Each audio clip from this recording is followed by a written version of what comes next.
বিএনপির ঢাকাসহ ৪ মহানগর কমিটি ভেঙে দেওয়ার পর এবার জাতীয় নির্বাহী কমিটিতেও এসেছে বড় পরিবর্তন।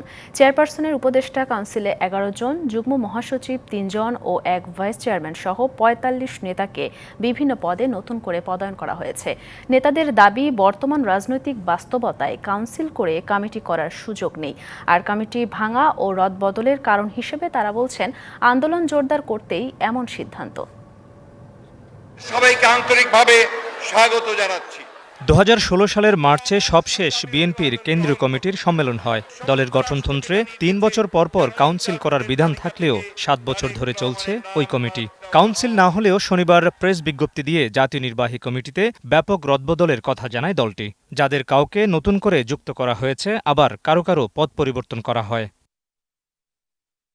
মিডিয়া সেলের সাবেক আহ্বায়ক জহিরুদ্দিন স্বপন, যুগ্ম মহাসচিব মাহবুব উদ্দিন খোকন, সৈয়দ মোয়াজ্জেম হোসেন আলাল সহ ১১ জন হলেন বিএনপি চেয়ারপারসনের উপদেষ্টা। বিশেষ সম্পাদকের দায়িত্ব থেকে ভাইস চেয়ারম্যান করা হয় ড আসাদুজ্জামান রিপনকে। নগদের কাছে সব গ্রাহকই প্রিয়, তাই তো সারা দেশে ক্যাশ আউট চার্জ সবচেয়ে কম।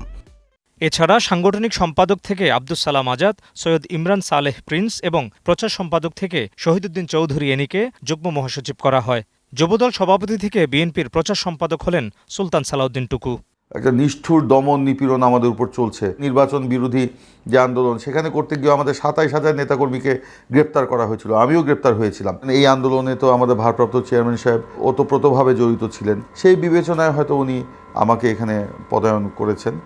জাতীয় সম্মেলন ছাড়া নেতৃত্বের এমন পরিবর্তনে রাজনৈতিক পরিস্থিতির উপর দায় চাপাচ্ছেন দলটির নেতারা। এখন যদি আমরা ধরুন একটা জাতীয় কাউন্সিল করে, সেখানে পুলিশ যদি চায় অক্টোবর 28-এর মতো ওই যারা হোটেলে থাকবে ওদেরকে ধরে নিয়ে যাবে, তো সেজন্য আমি মনে করি যে আমাদের তো কাউন্সিল হওয়ার কথা, সেটা তো করা অসম্ভব হয়ে পড়েছে এখন। একটি দেশে যখন গণতন্ত্রের অভাব হয়, আইনের শাসন, মানবাধিকারের যখন অভাব হয়, সবসময় প্রশাসন একটি সরকারি দলের সমর্থনেই থাকে, যাতে সুষ্ঠুভাবে কোনো সম্মেলন সম্পন্ন হতে না পারে। নেতাদের দাবি, আন্দোলনে পরীক্ষিতদেরই মূল্যায়ন করেছে দল। আমাদের সেই আন্দোলন আছে এবং আমাদের আন্দোলন থাকবে যে নির্দলীয় নিরপেক্ষ সরকারের অধীনে এই দেশে গণতান্ত্রিকভাবে নির্বাচন দিতে হবে। সেপ্টেম্বরের শেষে অবশ্যই আন্দোলনের গতি অনেক বাড়বে। এই দুর্বৃত্তায়িত পুলিশ কী করে, এই সরকারের আমলারা কী করে, সেটার উপর নির্ভর করে নিশ্চয় গতি আরও বাড়ানো হবে। এছাড়া ঢেলে সাজানো হয়েছে বিএনপি চেয়ারপারসনের ফরেন অ্যাফেয়ার্স অ্যাডভাইজারি কমিটি। ঘোষণা করা হয়েছে ২৬০ সদস্যের ছাত্রদলের কেন্দ্রীয় কমিটি।